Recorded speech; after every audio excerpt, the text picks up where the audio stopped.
Hey guys, ang isi-share kong video sa inyo ngayon ay ang Dubai. Papunta kasi kami nito sa Burj Al Arab. Doon kami mag-i-stay. Kasi sabi ni Madam, mag-i-stay daw kami doon ng for 3 nights. And tuwang-tuwa ako guys kasi nung nagtatrabaho ako dito sa Dubai, hanggang tanaw lang namin ang Burj Al Arab na yan. Pa-picture-picture kami. Diyan pa kami sa Jumeirah Open Beach.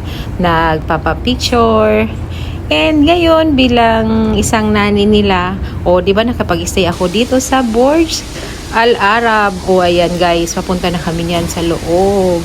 And na-amaze talaga ako kasi first time ko talaga for 7 years guys na nagtrabaho ako sa Dubai. Pinapangarap ko rin na makapasok sa mga ganyan.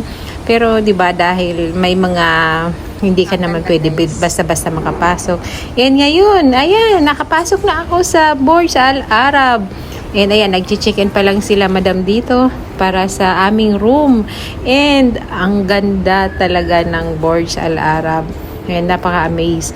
Napaka-amaze ang mga service nila. And ayan, dalawa yung escalator nila dito. Ayan, yung may mga ano sila. Ano ba tawag dyan? Aquarium.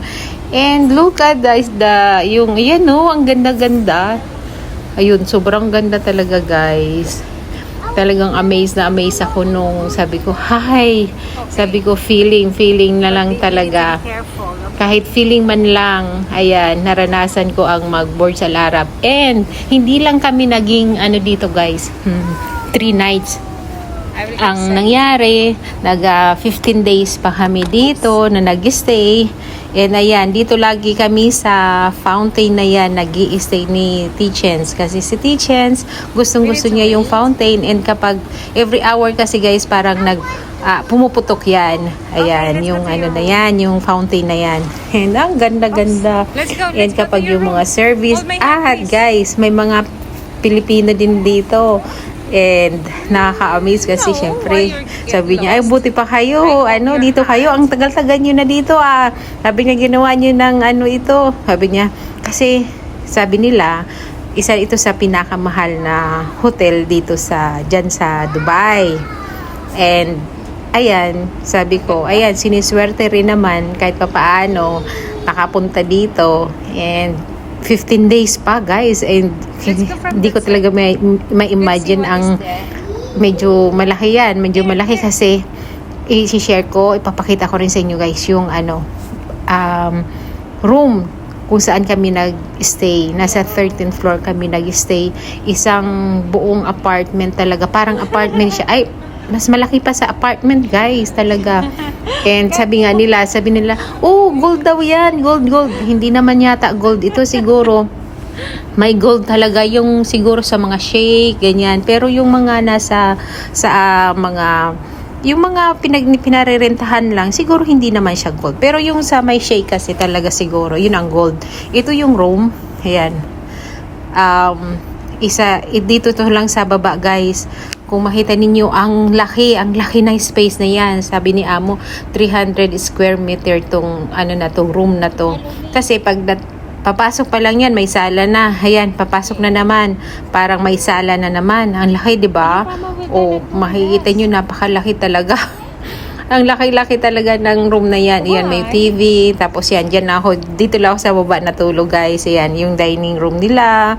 Tapos ayan, papunta ako sa kitchen. May kitchen din sila dito guys. Ayan, yan yung kitchen nila. And ayan, ang laki, di ba? Sobrang, sabi ko, ay nakaka-amaze talaga. Pero hindi naman kami dyan nagluluto. Kasi puro order. And ayan, nandito na kami sa isang room. Ayan, room ito ni Tichen at saka yung nanay niya. Dito sila natulog. And napakalaki. Yung toilet. Naku, Diyos ko. Bonggang-bongga. Alam nyo guys, yung toiletries nila. Hermes. Naku, Diyos ko. Sabi ko nga sa amo ko, ay naku, ihingiin ko yung mga, yung mga perfume. Tapos, tamang-tama, nung sabi ko kay amo, papunta ako sa kapatid ko, sabi ni amo, take all the perfume there because we don't need that one. That is free for us. Sabi niya, oh my God, ay Hermes yun eh. Siyempre, di ba medyo pricey yung na yun. Ayan guys, lahat yan guys. Kinuha ko yan. Lotion, perfume, body spray, pang shave sa lalaki, yung mga pang talagang kinuha ko. Kasi lahat Hermes guys eh. 'Di ba? Amazing na yun. Talagang libre pa. O, 'di ba? Nakailan akong perfume. O, grabe. Kasi tatlong toilet yun guys eh. Lahat free. Buhay talaga. Yan, si Tichens. Ayan, naliligo siya dyan. And ayan, ang ganda 'di ba? Yan ang bonggang-bongga talaga. Sabi ko sana all talaga. Sabi ko dati tanaw-tanaw lang kita, ngayon dito na ako natutulog kahit dito lang sa extra bed. Ayan.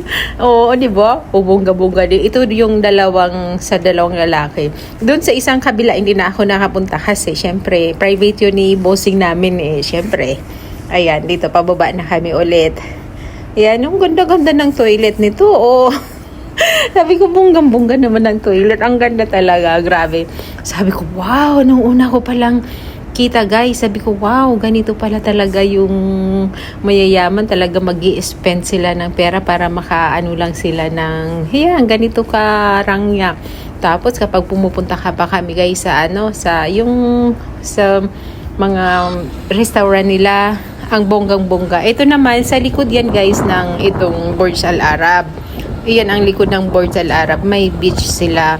And hindi rin kami dyan naligo. Yan, may swimming pool, may beach, ganyan.